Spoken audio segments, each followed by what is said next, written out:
introducción. Ok, bueno, bienvenidos y bienvenidas a esta pequeña charla sobre introducción a la ingeniería de sistemas complejos, aplicaciones en Industrial Internet of Things y New Space. Entonces, es un tema un poco profundo. Vamos a hablar muchísimo sobre ciertas definiciones y nos vamos a tomar bastante tiempo ahí. Entonces, al final el tema como tal lo vamos a tocar, digamos, poquito porque tenemos que construir todo un contexto para poder hablar sobre esto, ¿verdad? Vean que ahí les puse el signo del laboratorio Delta, que es nuestro laboratorio de la Escuela de Electromecánica, que es como multipropósito. Ahí hacemos muchísimas cosas diferentes, diferentes investigaciones de diferentes profesores y hasta también de diferentes escuelas.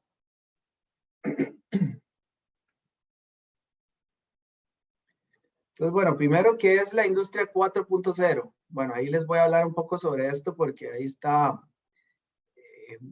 porque tiene una cierta relación con el Internet de las cosas industrial. Ahorita les comento sobre eso. Pero la industria 4.0, la visión que tiene es que en el futuro las empresas industriales construirán redes globales para conectar su maquinaria, fábricas, instalaciones de almacenamiento, como sistemas ciberfísicos, que se conectarán y controlarán entre sí de forma inteligente, compartiendo información que desencadene acciones. Entonces, aquí a la derecha vemos un poco lo que es las revoluciones, digamos, industriales, ¿verdad? La primera, digamos, que es cuando empieza la mecanización. Después la segunda es cuando ya tenemos como producción en masa. La tercera tenemos la parte de lo que es electrónica y tecnologías de la información. Y por último, en esta cuarta es esto es lo que nosotros llamamos Industria 4.0, que es basado en sistemas ciberfísicos, o sea, sistemas que tienen también su, digamos, su función, pero al mismo tiempo están interconectados con una red, digamos, muchas veces global, otras veces local, dependiendo, ¿verdad? Y ahí lo que podemos ver es que el nivel de complejidad va subiendo. Y ahorita estamos en el inicio, ¿verdad? De esta revolución industrial, esta cuarta revolución industrial. Y tal vez una de las principales sorpresas, por decirlo así, o diferencias más bien, es que no nos tomó totalmente por sorpresa, de alguna manera. Ha permitido que se teorice muchísimo sobre ella antes de que inclusive esté ampliamente difundida, ¿verdad? Después, bueno, ¿qué es el Internet Industrial de las Cosas, verdad? Bueno, el Internet Industrial de las Cosas es como se dice, un habilitador de la industria 4.0. O sea, es uno de los requerimientos, digamos, para poder llevar a cabo industria 4.0. Hay otras cosas también, no solo esa, ¿verdad? En algún momento, si les hablan sobre esto en algún curso en el futuro, les van a hablar un poco sobre todos los habilitadores que hay, ¿verdad? No sé, entre ellos la inteligencia artificial, lo que se conoce como Big Data también,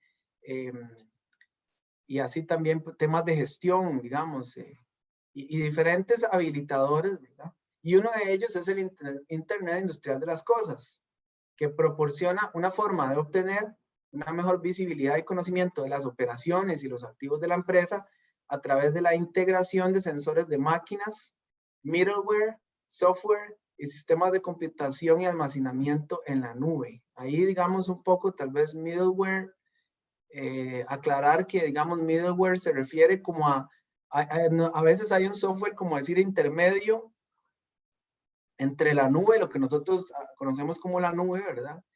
Y tal vez los sistemas locales. Entonces, muchas veces a eso se le conoce como middleware, justamente porque está en el medio, ¿verdad? Digamos.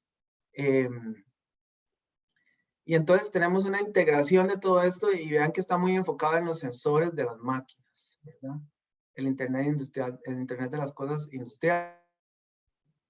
Entonces, digamos que lo que tenemos es primero una recolección de datos de sensores que están en ciertas máquinas.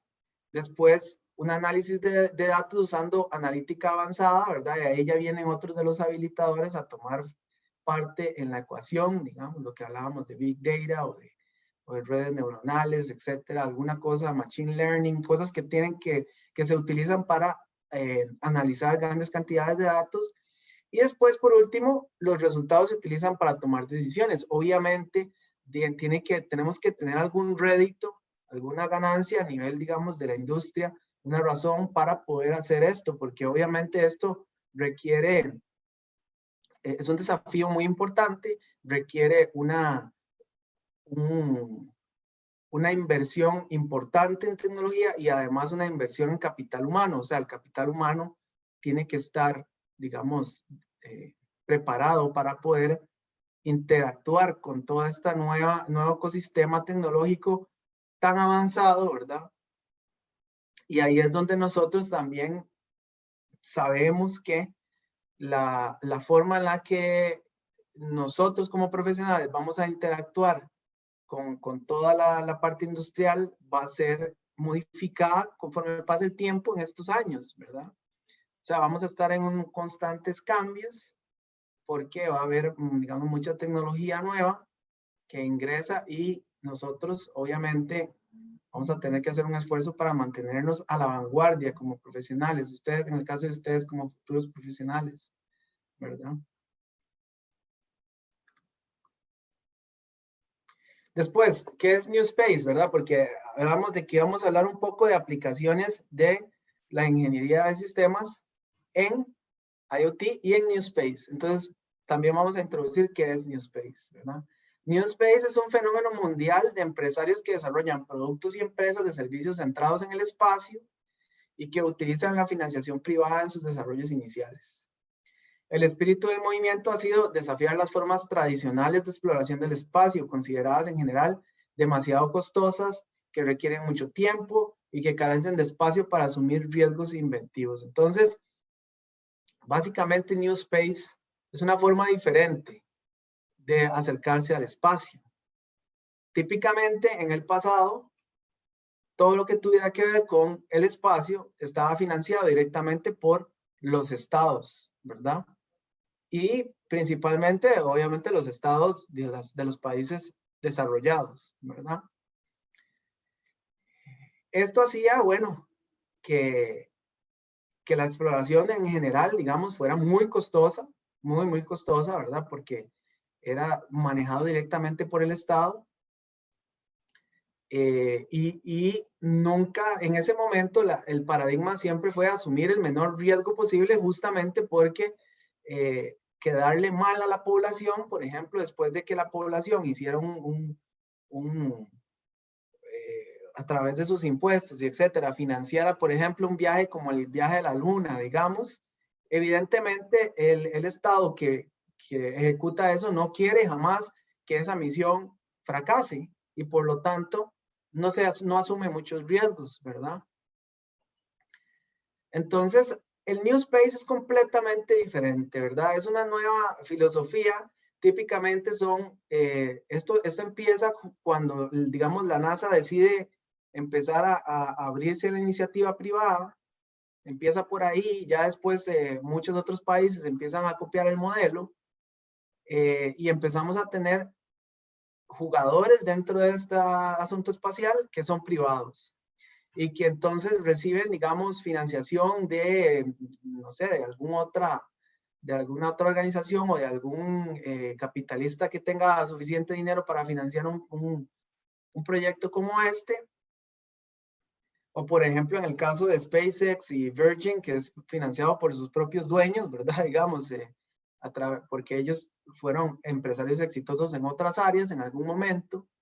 Y entonces después, digamos, empiezan a financiar esto que le llamamos New Space y asumen muchos riesgos porque la plata es de ellos, ¿verdad? El dinero es de ellos, empiezan a asumir más riesgos y empiezan a pensar en cómo hacer estas cosas cada vez más rentables. Entonces, hay una parte que está enfocada un poquito en estas de aquí de la izquierda, como para darles un ejemplo, digamos, que son estos monstruos ya, digamos, de New Space, ¿verdad? Como SpaceX, que ya pues tiene viajes a la Estación Espacial Internacional, pruebas exitosas para naves futuras para transporte, digamos, de muchas personas, ¿verdad?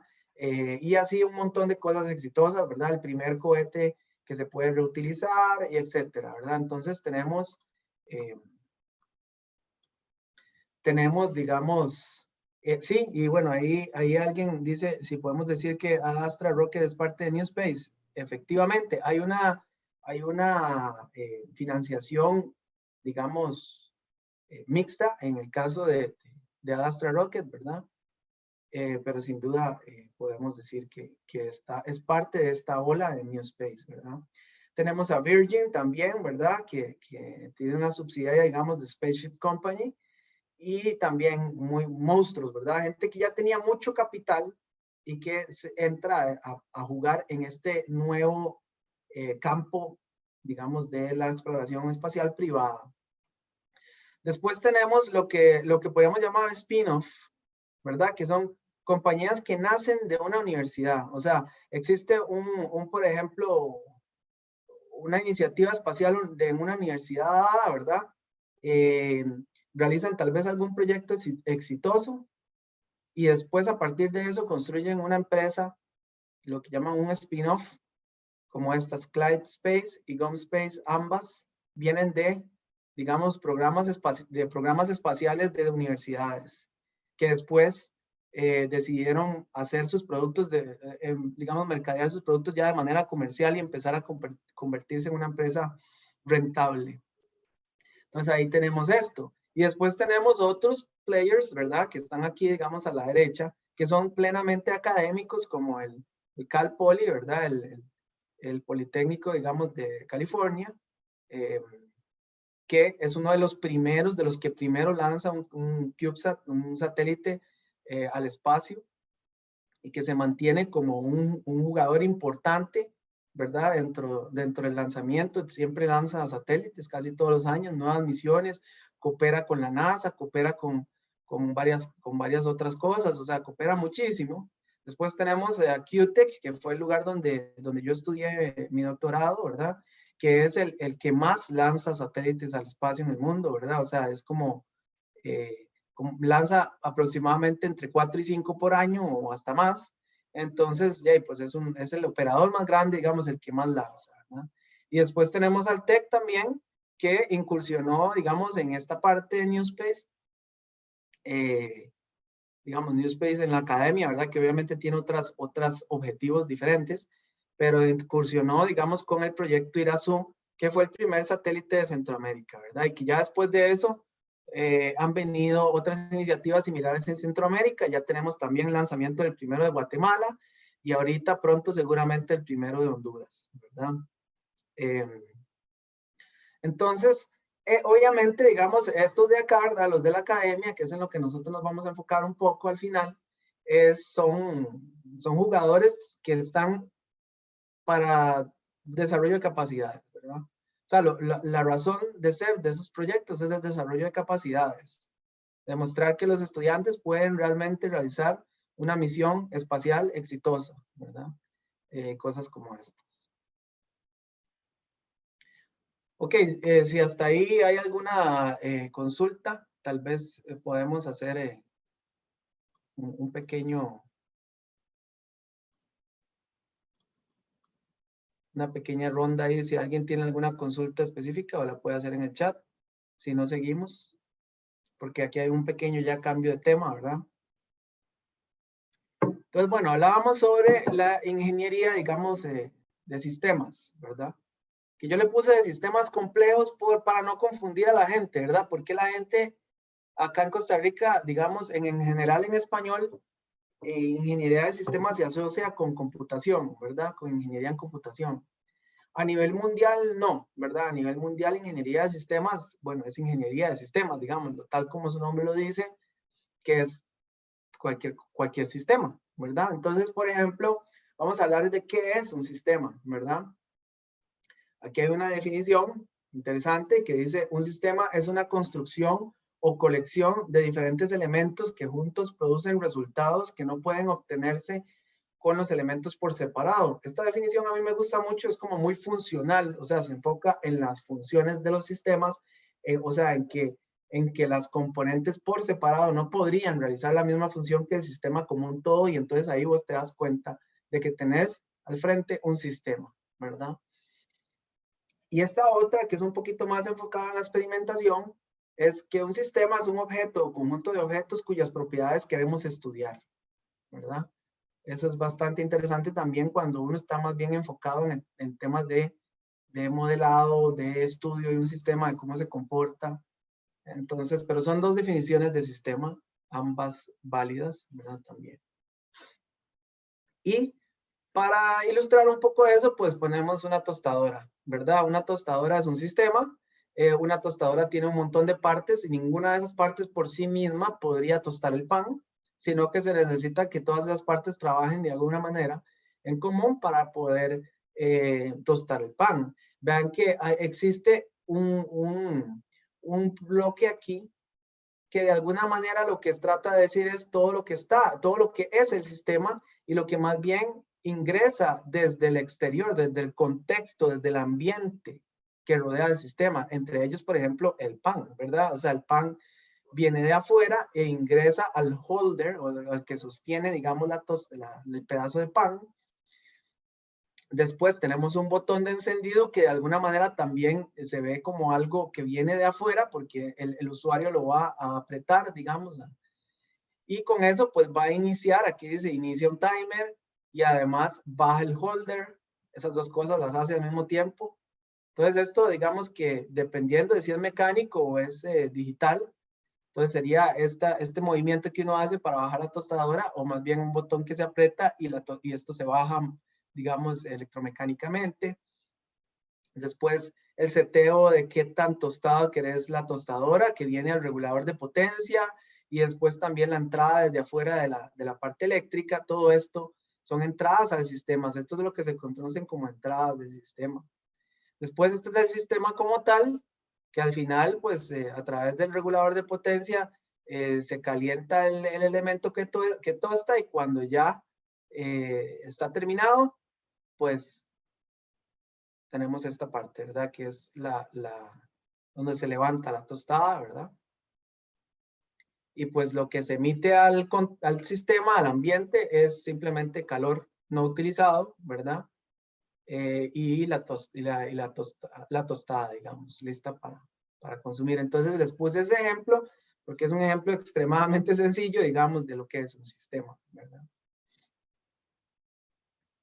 Y ahora, bueno, ¿qué es la ingeniería de sistemas? La ingeniería de sistemas es un enfoque interdisciplinario y un medio para hacer posible la realización de sistemas exitosos. Se centra en la definición de los requerimientos y la funcionalidad requerida por el cliente en una fase temprana del ciclo de desarrollo, la documentación de esos requerimientos y a continuación proceder al diseño, la validación del sistema, teniendo en cuenta el problema completo, o sea, operaciones, costo, cronograma, rendimiento, formación, soporte, pruebas, fabricación y descarte final. Entonces, digamos, de alguna manera, la ingeniería de sistemas es un método estructurado para poder realizar un sistema exitoso que alguien necesite, ¿verdad? Tiene que haber lo que uno llamaría un stakeholder, o sea, un interesado, digamos, alguien que está interesado en que ese sistema se desarrolle. Y esa misma persona, ese interesado, también define los requerimientos. O sea, dice, por ejemplo, un requerimiento de la tostadora podría ser la tostadora, requerimiento número 1, debe tostar el pan de forma exitosa siempre. Debe responder a 3 regulaciones diferentes del nivel de tueste. Debe trabajar a 120 voltios y no sé cuántos amperios. Debe descartar las boronas que se generan durante el proceso de tostado. Entonces puede ser que, y también podría ser que inclusive este stakeholder me diga que debería funcionar de forma digital, o sea, que yo no debería cansarme, usar mi fuerza para bajar la tostada, sino que el sistema tiene que encargarse de eso. Entonces, dependiendo de todo eso, que son lo que viene aquí, requerimientos, con eso yo empiezo con requerimientos. Entonces, cada una de estas cosas, ténganlo por seguro que, por ejemplo, el motor de plasma de Astra Rocket tiene requerimientos, ¿verdad? Porque seguramente seguramente, digamos, ellos allá siguen la metodología de NASA, la metodología de sistemas de NASA, de ciclo de vida que se llama, que es una forma de aplicar la ingeniería de sistemas a proyectos espaciales, ¿verdad? Entonces, sin duda ellos tendrán requerimientos y también tendrán muchas otras cosas que tienen que ver con la ingeniería de sistemas. Ahora, nosotros aquí en Costa Rica y sobre todo, digamos, los ingenieros, estamos un poco más familiarizados con la ingeniería de proyectos. Y la ingeniería de proyectos y la ingeniería de sistemas son similares, ¿verdad? Pero no necesariamente son iguales. Una de las cosas principales es el enfoque que tiene la ingeniería de sistemas en el ciclo de vida. El ciclo de vida es esto que está aquí, ¿verdad? Es que yo inicio, digamos, con una idea, un concepto, hago producción, hago desarrollo, a veces me devuelvo otra vez, hago otro concepto, etcétera, o estoy aquí entre el concepto y el desarrollo, eventualmente entro a producción, ya genero un producto, ¿verdad? Un prototipo, lo que sea, lo pruebo. Si no me funciona, vuelvo al desarrollo, vuelvo a hacer otro concepto, lo vuelvo a producir, ya lo envío al uso, tal vez para algunos usuarios, les doy soporte a los usuarios y también utilizo el soporte para tomar decisiones sobre cómo mejorar el concepto, vuelvo a producir una segunda versión, tercera versión, etcétera. Pero además también tengo un enfoque en el descarte, pienso cómo lo voy a descartar, qué va a pasar al final de su vida útil, cuánto tiempo va a durar digamos, operando, etcétera. O sea, es un enfoque muy completo, muy completo. Para mí, desde mi punto de vista, más completo que el que nos ofrece la ingeniería de proyectos. Ahora, para esquemas, digamos, industriales en los cuales yo tal vez estoy trabajando en una empresa y lo que se necesita es desarrollar un proyecto, ¿verdad? Pues obviamente tal vez la ingeniería de proyectos es más adecuada, ¿verdad? Pero cuando yo quiero desarrollar tal vez un producto, ¿verdad? La ingeniería de sistemas es más adecuada. Un producto, algo que yo quiero que al final sea utilizado por un usuario, sobre todo externo, ¿verdad? Un comprador, un cliente. Entonces, seguramente será más adecuado digamos, utilizar el paradigma de la ingeniería de sistemas. No sé si tienen hasta ahí alguna consulta porque otra vez viene un cambio importante de tema. Yo tengo una pregunta, profe. Sí. Digamos, yo soy ingeniero de mantenimiento, bueno, perdón, yo soy estudiante de ingeniería de mantenimiento industrial y espero poder Ajá. graduarme como ingeniero de mantenimiento industrial. Digamos, para la ingeniería de sistemas, para integrarla a mi carrera, sería hacer una especialización en ingeniería de sistemas o otra carrera por aparte o tal vez capacitaciones. ¿Cómo podría yo integrar la ingeniería de sistemas en mi carrera? Bueno, algunas de las cosas que nosotros hacemos como profesores, ¿verdad? Pues tienen algún pincelazo, digamos, de ingeniería de sistemas, ¿verdad? Entonces puede ser que dentro de tu propia formación te puedas encontrar con algo debido a que los profesores tal vez han sido formados en ingeniería de sistemas, ¿verdad? También existe, por ejemplo, las certificaciones de ENCOSE, ¿verdad? Que hace certificaciones para, digamos, volverte, digamos, un especialista en ingeniería de sistemas, ¿verdad? Que obviamente no es barato, pero dependiendo de de la carrera que uno escoja, del camino que uno escoja, podría servirle mucho, ¿verdad? Dependiendo de dónde se desempeñe, ¿verdad? Entonces, sí, podría ser alguna iniciativa como esa, ¿verdad? Yo sé, por ejemplo, que hay mucha gente de estudiantes de mantenimiento industrial que se interesan por estudiar aviación de forma aparte y lo hacen, ¿verdad? Pues tal vez en algún momento a alguien le parezca interesante estudiar aparte, digamos, o sea, sacar aparte una capacitación, digamos, en ingeniería de sistemas, ¿verdad? También. O también nosotros, por ejemplo, digamos, nosotros queremos proponer el área eléctrica, queremos proponer un curso electivo que se llama Integración de Sistemas y que está basado en la ingeniería de sistemas. Entonces, por ejemplo, las personas que tuvieran interés podrían tomar esa electiva cuando ya esté lista y así, pues, digamos, tener un poquito de formación en eso, aunque sea, digamos, a un nivel de grado, digamos, ¿verdad?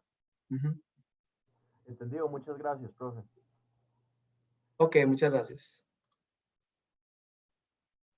Ok, entonces, bueno, vamos a continuar. Si no hay más preguntas, hasta ahí. No tenemos ninguna pregunta.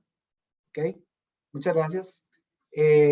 Seguimos adelante. Entonces, bueno, vamos a hablar un poco sobre cómo se desarrolla, digamos, un producto comercial de Industrial Internet of Things, de Internet de las Cosas Industrial.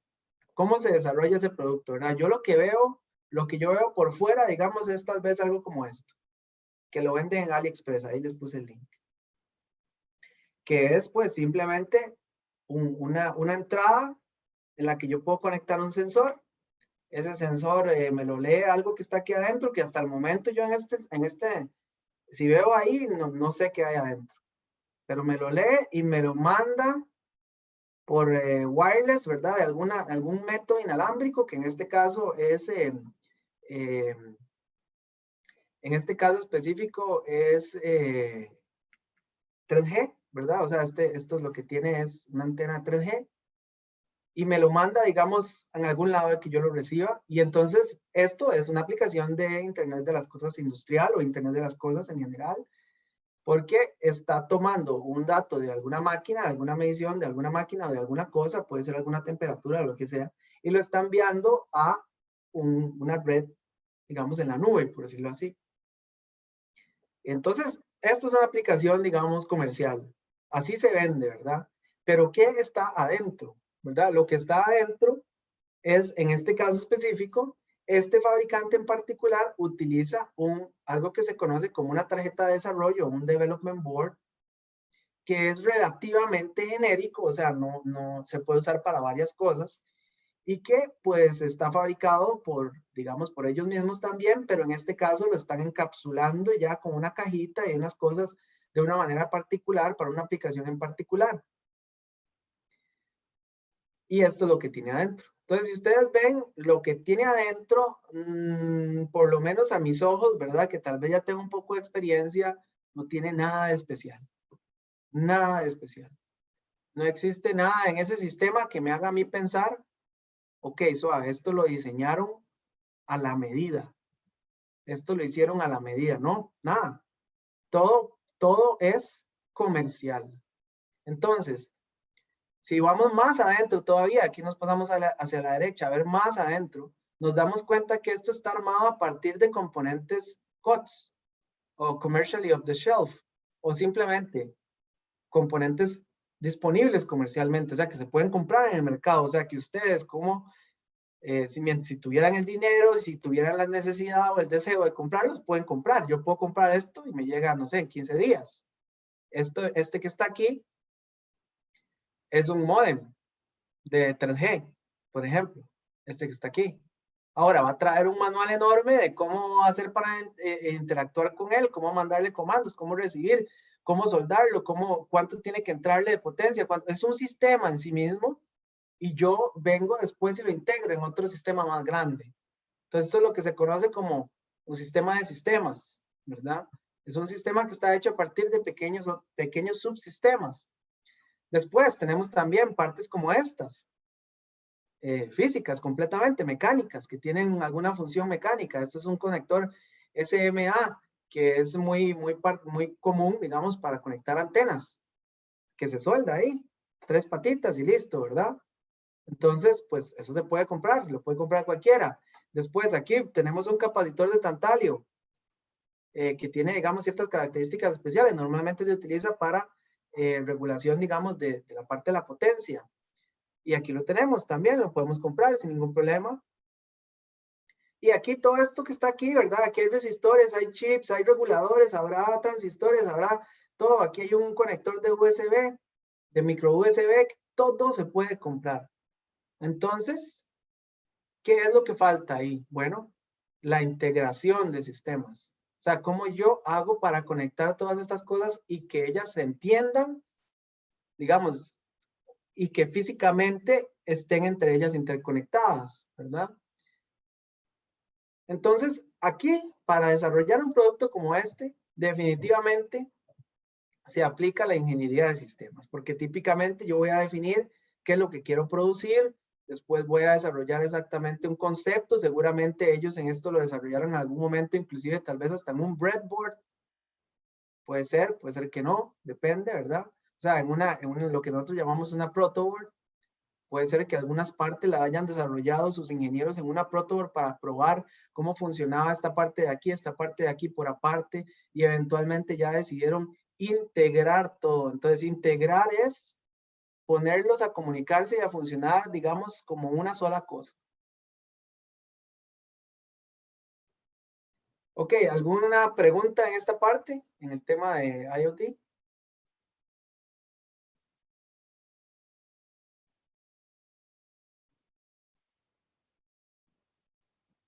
Bueno, ahí alguien nos pregunta qué es una protoboard. Es como un, es como un instrumento que tiene ahí un montón de huequitos para hacer conexiones eléctricas. Digamos que ya pronto lo van a conocer, ¿verdad? Porque ya inclusive en el laboratorio de eléctrico uno usamos mucho protoboard, ¿verdad? Ok, tenemos, ahora les quiero hablar un poco qué hacemos en Delta Lab, ¿verdad? Porque tenemos que hablar un poco también de ese producto que vimos está muy avanzado, ¿verdad? Tal vez nosotros no podemos hacer algo como eso, ni tampoco tenemos interés. Pero ¿qué hacemos nosotros, digamos, que se pueda relacionar con IoT, ¿verdad? O con IoT industrial. Bueno, en este caso, por ejemplo, en la Asociación Administradora de Sistemas y Acueductos Alcantarillados Comunales de Sámara, o sea, la SADA de Sámara, nos buscó porque simplemente tiene un problema. El problema es muy sencillo. Ellos lo describen como que, bueno, Jay, nosotros tenemos un tanque, una bomba aquí que envía agua hacia un tanque, ¿verdad? Pero la bomba no sabe a qué nivel está el tanque. Entonces, no hay ningún tipo de control, no hay ninguna comunicación entre los dos. Entonces, la bomba trata de llenar el tanque, pero cuando el tanque está lleno, la bomba no se da cuenta y entonces se sale el agua y entonces tiene que ir una persona a apagar el tanque manualmente. Y entonces han tratado de solucionar eso poniéndole algunos timers, pero entonces los timers tal vez responden bien a una época del año en la que el tanque se vacía con cierta rapidez porque la gente en Sámara, porque están en temporada baja en Sámara y solo están los locales, pero después en la época alta donde ya llega todo el turismo, el tanque se vacía muy rápido, ya el timer no funciona, etcétera. Ellos están teniendo un problema esencial, importante, entonces buscaron para solucionárselo. Entonces tenemos como les decía antes, ¿verdad? Un usuario, un cliente, un stakeholder, una persona que nos busca para solucionar un problema y nos impone, nos dice ciertas cosas que necesita resolver, ¿verdad? Además, digamos, ellos tenían en varias líneas esto que se llaman macromedidores, que ahorita les voy a enseñar qué son, pero básicamente lo que hacen es medir la cantidad de agua que pasa por el tubo, ¿verdad?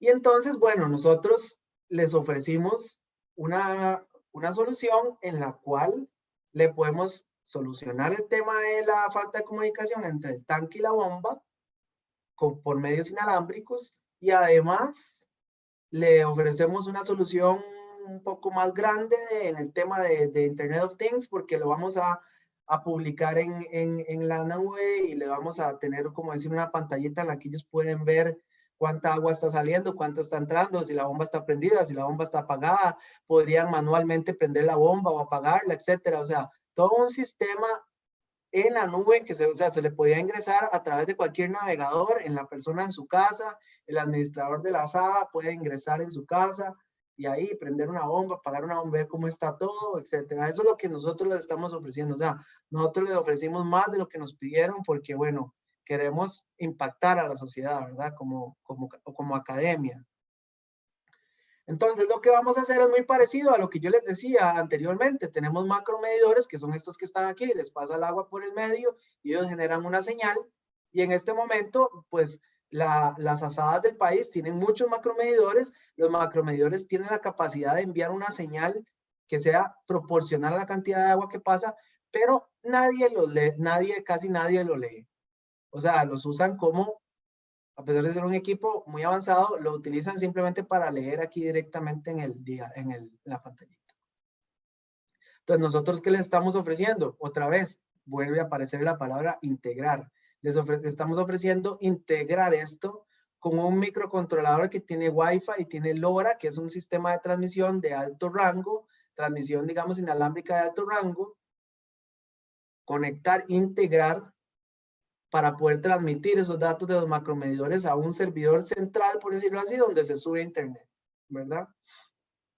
También, entonces, el sensor de nivel del tanque, que es el que me va a decir cómo está el agua en el tanque, e integrarlo también con otro microcontrolador. Entonces, hay varios lugares aquí donde va a haber microcontroladores, que son soluciones hechas a la medida por nosotros, y en este caso por el estudiante Sergio Solórzano, que es el que está haciendo el trabajo final de graduación, ¿verdad? Todo esto integrado, hecho por él, diseñado, ¿verdad? A la medida para solucionar el problema que ellos tienen y darles un poco más de lo que nos pidieron. Adelante, Leonardo, te escucho. Profe, tenemos dos preguntas en el chat. Número uno, un estudiante pregunta qué es una protoboard. Ok, bueno, yo les respondí un poquito de eso, pero digamos que ahí es simplemente un tablerito donde hay un montón de conexiones eléctricas y uno las puede usar para hacer prototipos. Ya en más profundidad lo van a ver cuando lleguen a electricidad 1, en el laboratorio de electricidad 1, por ejemplo, los que son de Mante, ¿verdad? Y también, porque ahí trabajamos con protoboards desde el día 1. Perdón, y también tenemos otra pregunta que es a los de Mante, ¿se nos ofrece algún curso de microsoldadura? Digamos, soldadura así, como decir por ejemplo, estos cositos vienen así sueltos, sin estos pines, ¿verdad? Y nosotros se los soldamos. Curso no, porque yo esto se lo enseño a alguien en 15 minutos, digamos, entonces pues no es necesario un curso. Entonces, digamos, el que trabaja conmigo, por ejemplo, y el estudiante de práctica que tiene que hacer esto, pues yo le explico cómo soldar esto, no sé, en 10, 15 minutos. O sea, no es tan complejo. Obviamente, si nosotros fabricáramos nuestras propias PCBs, que son estos cositos, ¿verdad? Que se llaman Printed Circuit Board o un circuito impreso, ¿verdad? Si nosotros soldáramos estos componentes pequeños, tal vez ahí sí ameritaría, digamos, tener una capacitación más fuerte, pero eso nosotros no lo hacemos, digamos, cuando nosotros necesitamos hacer una tarjeta integrada, la mandamos a China y nos la devuelven soldada, ¿verdad? O sea, ya lista, porque ese no es tal vez nuestro fuerte, ¿verdad? Entonces también nosotros ya sabemos hasta dónde llegar. En mi caso personal, yo pues soldé un montón de tarjetas de circuitos impresos, entonces yo sí sé. Entonces, si en algún momento tenemos que hacer algún cambio ahí, pues yo les explico, o hasta a veces hasta lo hago yo mismo, ¿verdad? Y sí tenemos, digamos, estaciones de soldado en el Delta, 2, bueno, 3 en realidad, para hacer este tipo de trabajos como los que menciona el estudiante. Pero, digamos, como les digo, las usamos para trabajitos ahí en general, que se pueden en cualquier momento después dar la vuelta por el Delta para yo enseñarles un poco qué hacemos. Ahí casi siempre hay gente trabajando, o sea, estudiantes que están haciendo tal vez su práctica o lo que sea. Entonces, mientras que vengan de poquitos, ¿verdad? Por la pandemia, o sea, solillos o no sé, máximo en parejas, podemos darles un tour, enseñarles más o menos qué hacemos, con mucho gusto. Ok, profe, muy bueno este comentario que acaba de hacer. Voy a tratar de organizar algo de ese índole. Gracias, Leonardo. Ok, entonces pues tenemos esta solución que les estoy comentando, ¿verdad? Que estamos haciendo para las aves amaras. Y nosotros pensamos en cómo en esto se aplica el ciclo de vida del proyecto que hablábamos antes, ¿verdad? La ingeniería de sistemas. Podemos ver que el estudiante generó un concepto, ¿verdad? y después pasó un poco al desarrollo, ya hizo su, bueno, aquí está la protoboard, ¿verdad? De haber sabido, se me había olvidado que ahí había una protoboard. Esto que está aquí blanco es una protoboard. Entonces él pasó al tema ya del desarrollo, desarrolló este prototipo usando el microcontrolador, un par de microcontroladores que se comunican entre ellos, conectados a un motor, y hizo varias pruebas, digamos, también pruebas de cómo se van a ver los flujos y todo eso, ¿verdad? Y entonces estamos ahí, haciendo iteraciones entre concepto y desarrollo. Eventualmente vamos a pasar a la producción. Y después de eso vamos a pasar al uso, porque ya lo vamos a colocar en la sala de Xamarin. Y durante esa época, entonces ya empezamos a dar soporte, que soporte es lo que nosotros conocemos como mantenimiento, en el caso de un proyecto industrial, ¿verdad? En el caso de algo industrial, no se conoce como mantenimiento, ¿verdad? Mantenimiento industrial. Pero digamos, en el caso de software o algo así, sí se conoce más como soporte. Pero son una sola cosa, es ¿qué hago yo cuando ya el asunto está en uso? Cuando ya el asunto está en uso, ¿cómo hago yo para mantenerlo en uso? Y que no caiga en desuso.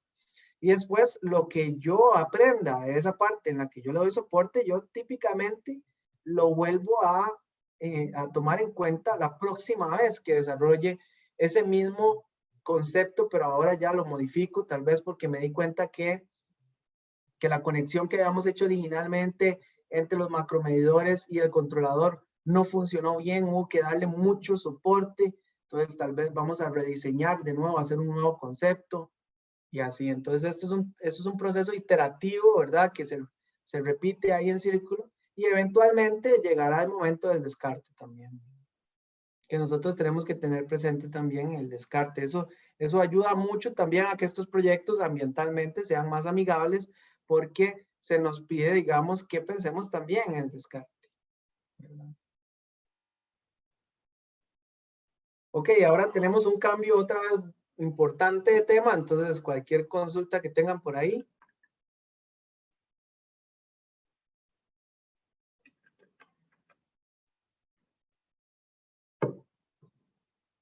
Ok, entonces continuamos. Bueno, tenemos este concepto, ¿verdad? Que les puse aquí, el de Lean Satellite o satélites Belto. Es una aplicación de Newspace en la academia, ¿verdad? No les hablé mucho sobre Newspace de otras áreas, porque de por sí sería muy difícil para mí mostrarles cómo se hace, porque uno no tiene acceso a eso, ¿verdad? Pero este concepto fue definido por Mengu Cho y Filippo Graziani, que son profesores bastante reconocidos en esto, investigadores reconocidos, y dice que un satélite es un satélite que utiliza enfoques de desarrollo y gestión no tradicionales y arriesgados, con el objetivo de proporcionar algún tipo de valor al cliente a bajo coste y sin tardar mucho en realizar la misión del satélite. Entonces vean que ahí tenemos cosas importantes como por ejemplo que los enfoques de desarrollo y gestión son no tradicionales y arriesgados. Entonces vean, recuerden que lo que habíamos hablado, ¿verdad? El old space, lo viejo, es muy difícil el riesgo. El riesgo no se toma porque puede ser un asunto muy fuerte para el Estado que estás, digamos, realizando el proyecto. En cambio aquí es una iniciativa, todavía en este caso, en el caso de la academia, pues es una iniciativa que tiene un propósito más que todo de crear capacidades en los estudiantes que trabajan en el proyecto y por lo tanto el riesgo pues se puede asumir muchísimo riesgo, ¿verdad?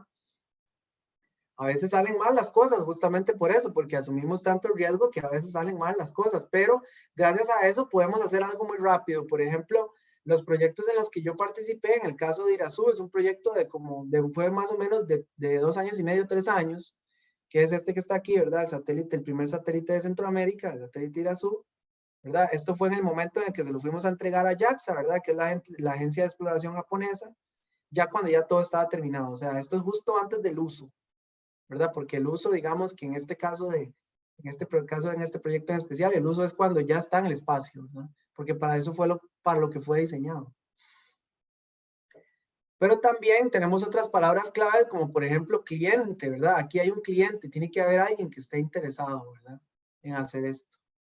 Entonces aquí también tengo otra foto de ahí donde estoy trabajando en un proyecto que se llama Tenco, que se llamó Tenco, que ya reingresó a la atmósfera, ¿verdad? O sea, ya se mandó al espacio y reingresó a la atmósfera y ahí ustedes pueden ver otra vez que este montón de partes y cosas que están aquí, todo esto lo desarrollamos nosotros. Entonces, enfoques de desarrollo y gestión no tradicionales y arriesgados. Claro, qué gran riesgo es poner a un proyecto en manos de un montón de estudiantes, ¿verdad? También es un riesgo, claro, ¿verdad? Porque son estudiantes, tienen otras cosas que hacer y tienen un nivel de responsabilidad limitado.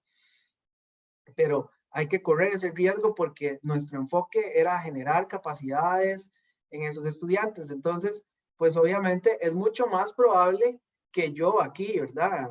En ese momento, un estudiante de doctorado me jale una torta con este equipo que si hubieran traído un ingeniero, no sé, ya con años de trabajar en la Agencia Espacial Europea o lo que sea, ¿verdad? O simplemente un ingeniero en electrónica, porque yo soy ingeniero electromecánico, por ejemplo. Entonces, ¿verdad? Ni siquiera soy ingeniero en electrónica, entonces hubiera sido menos riesgoso hasta tener un ingeniero en electrónica ahí tal vez. Pero en lugar de eso estaba yo ahí trabajando, porque la persona que tenía el proyecto a cargo tiene una visión de que puede asumir una buena proporción de riesgo. Entonces, los componentes que ustedes ven aquí, si fueran diseñados especialmente para operar en el espacio, estarían cubiertos para evitar la radiación espacial, porque en el espacio hay demasiada radiación, hay muchas partículas cargadas, un montón de cosas de las cuales nuestra digamos, capa magnética alrededor de la Tierra y nuestra atmósfera nos protegen, ¿verdad? Pero en el espacio ahí no hay protección de nada, y entonces típicamente, si un elemento de estos fuera hecho diseñado específicamente para el espacio, sería mucho más caro y sería mucho más robusto. Entonces, nada de esto está diseñado para el espacio. Todos esos componentes que ustedes ven ahí son componentes comerciales, se pueden comprar en cualquier lado, ¿verdad? En el caso de Japón, los venía a dejar un señor en un carrito ahí, ¿verdad? Nosotros lo llamábamos, le decíamos, deme 3 de estos, 4 de estos, y llegaba en, no sé, en 4 horas llegaba con todo. Eran completamente disponibles comercialmente. Adelante, Leonardo, te escucho. Profe, disculpe, para CubeSats, ¿cuál es el material que se utiliza para evitar la radiación cósmica? Para CubeSats.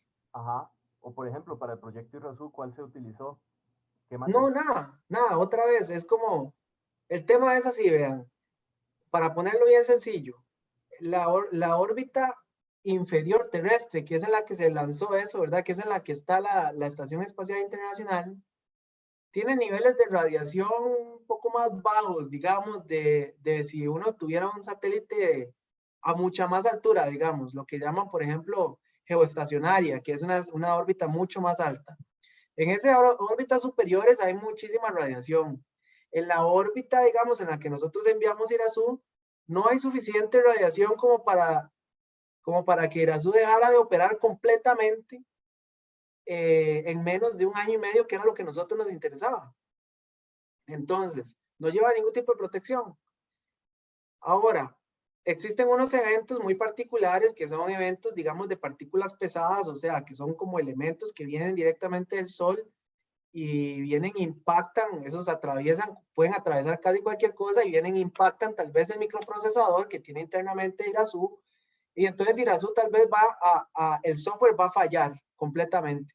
Entonces, lo que nosotros hacemos como parte del diseño, implementamos algo que se da cuenta cuando el procesador se trabó y lo destraba. O sea, es como decir, mandar a un enano ahí que esté haciéndole reset a la computadora, ¿verdad? Eso fue básicamente lo que se hizo. O sea, hay un algoritmo ahí interno que se da cuenta cuando se pega a la computadora y resetea, ¿verdad?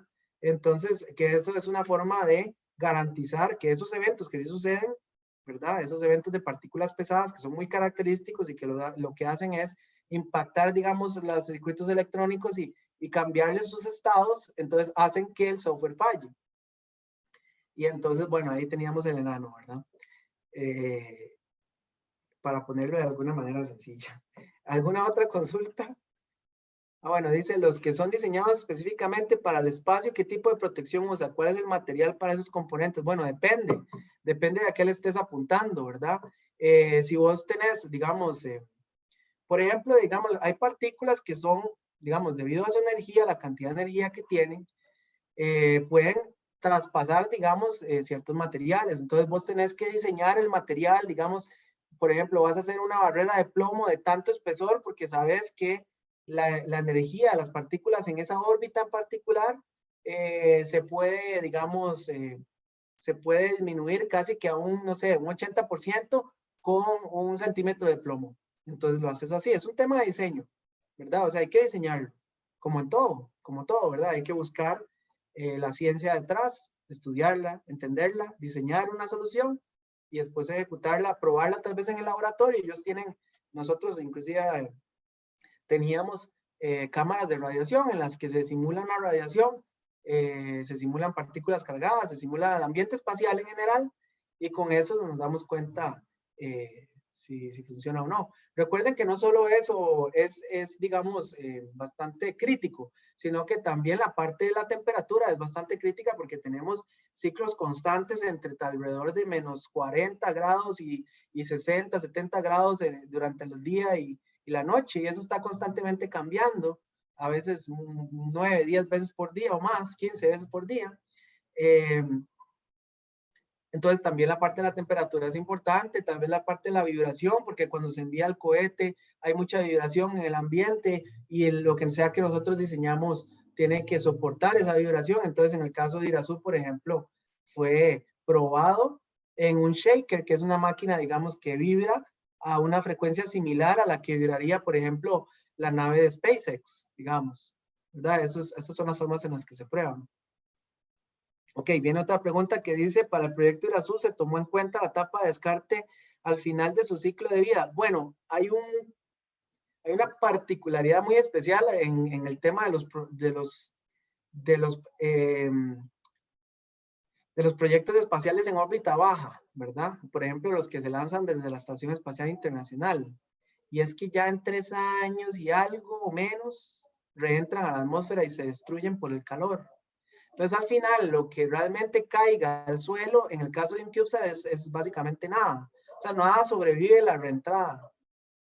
Obviamente, si uno hiciera un satélite, digamos, un poco más robusto y con cierta cobertura o lo que sea, podría sobrevivir la reentrada, y había que pensar también no solamente en el tema de la basura, sino en el riesgo de que ese descarte, esa cosa que reingresa, impacte a alguien, por ejemplo, ¿verdad? Más que nosotros le pusimos una placa en la que le pusimos los nombres de todos, entonces ya imagínate qué broncón, ¿verdad? Que alguien diga, que lo golpea algo y diga ahí Juan José Rojas. Entonces, obviamente, todo el mundo quiere evitar eso, ¿verdad? Pero en el caso de un CubeSat, nada sobrevive a la reentrada a la atmósfera. Y está muy abajo, entonces nosotros ya sabemos que el descarte final se da en menos de 3 años, digamos, necesariamente. En el caso de Irazú, simplemente hubo un día en el que dejó de transmitir. Y nosotros ya, debido a los cálculos que habíamos hecho, más que ya dejó de transmitir, dijimos, bueno, evidentemente ya reentró a la atmósfera. O sea, se quemó. No sé si eso te responde la pregunta, Leonardo. No era mí, era Juan, profe. Bueno, preguntó Juan, ok, perfecto. Entonces, digamos que podemos decir que en un proyecto ya de un satélite, una órbita muy superior, hay que demostrarle, digamos, a la entidad reguladora que eso va a reentrar a la atmósfera o se va a desaparecer en menos de 20 años, digamos, que aún así es mucho. Entonces uno podría hacer algo para tratar de que entre más rápido todavía. Por ejemplo, hay unos que le ponen como una especie de paracaídas, por decirlo de alguna manera, para aumentar el arrastre que hay en el, digamos, allá arriba, digamos, a pesar de que no hay atmósfera, hay cierta cantidad de partículas, no muchas, pero aumentando el área, tenés más arrastre y vas a caer más rápido, ¿verdad? Y entonces puedes, por ejemplo, diseñar una estrategia para reentrar mucho más rápido también. Ok, entonces tenemos aquí el ejemplo de Tenco. El Tenco es un satélite de 12 kilos en el que yo trabajé, digamos, yo me encargaba un poco junto con un colombiano y un japonés de la parte de potencia, ¿verdad?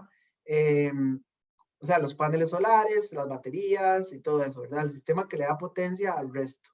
Este es Tenco ya finalizado, con estas cositas para proteger los paneles solares que están aquí detrás. 12 kilos, ¿verdad? Es un satélite bastante pesado, digamos, el satélite El de nosotros, ¿verdad? El de Irazú pesaba 900 gramos, este pesaba 12 kilos, ¿verdad?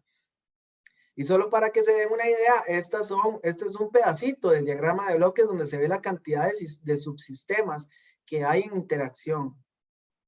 Y entonces, cada uno de estos subsistemas hay que ver cómo integrarlo, cómo comunicarse, cómo, ¿verdad?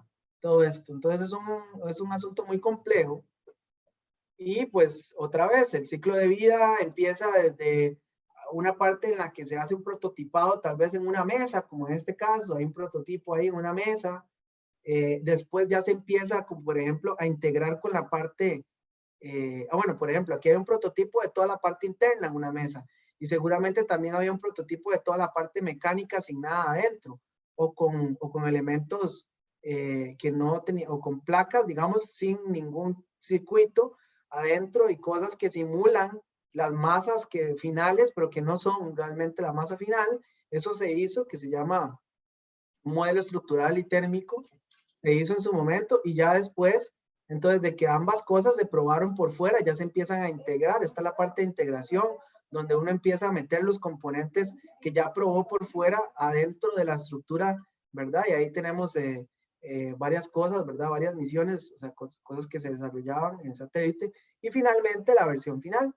Entonces nosotros podemos ver el ciclo de vida en un proyecto como TENCO desde el momento en el que se empezó a hablar de los requerimientos, ¿verdad? Porque había una cierta cantidad de requerimientos que el satélite tenía que mantenerse apagado, por ejemplo, durante los primeros 30 minutos después de que fuera liberado por este cohete. Y así, o sea, miles de requerimientos, era un montón, digamos, y inclusive no quise mostrárselos porque la hoja de requerimientos es muy abrumadora porque son demasiados requerimientos, ¿verdad? Y bueno, pasamos a esto que les decía, desarrollar prototipos, producirlos después integrarlos, digamos, con el resto. Y después ya llega el momento del uso, que es el momento en el cual se pone aquí, ¿verdad? En el fairing, que es como la parte superior de esto. Ahí es donde va el satélite de nosotros. Esta es una foto real, donde adentro estaba el TENCO, ¿verdad? Y se soltó, digamos, el día, vamos a ver, dice, bueno, alrededor del 29 de octubre de 2018, alrededor de esos días, ¿verdad? Bueno, perdón, no eran 12 kilogramos, eran 23 kilogramos, mucho más, ¿verdad? Y dice que lo que va a hacer es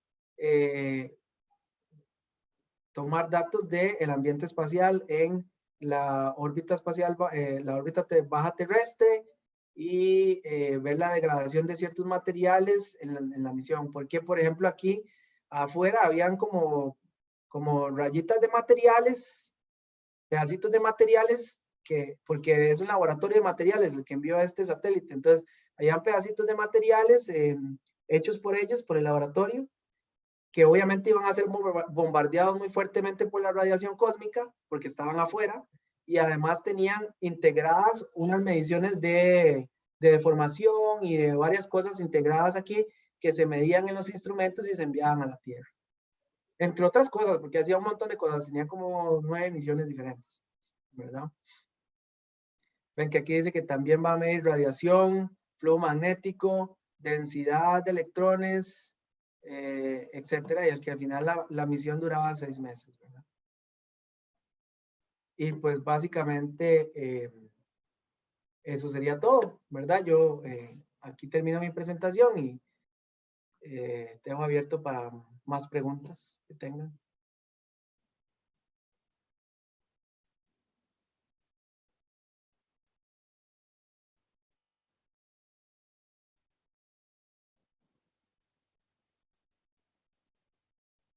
¿No tenemos preguntas? Pareciera que no hay preguntas, profe. Ok. Entonces, bueno, agradecerles, ¿verdad? Por conectarse y espero que les haya parecido interesante el tema. Como les dije, las puertas del Delta están abiertas, ¿verdad? Para cuando quieran venir a darse una vueltita, cuando ya estén por aquí, para que lo tengan presente también. Eso sería de mi parte, Leonardo.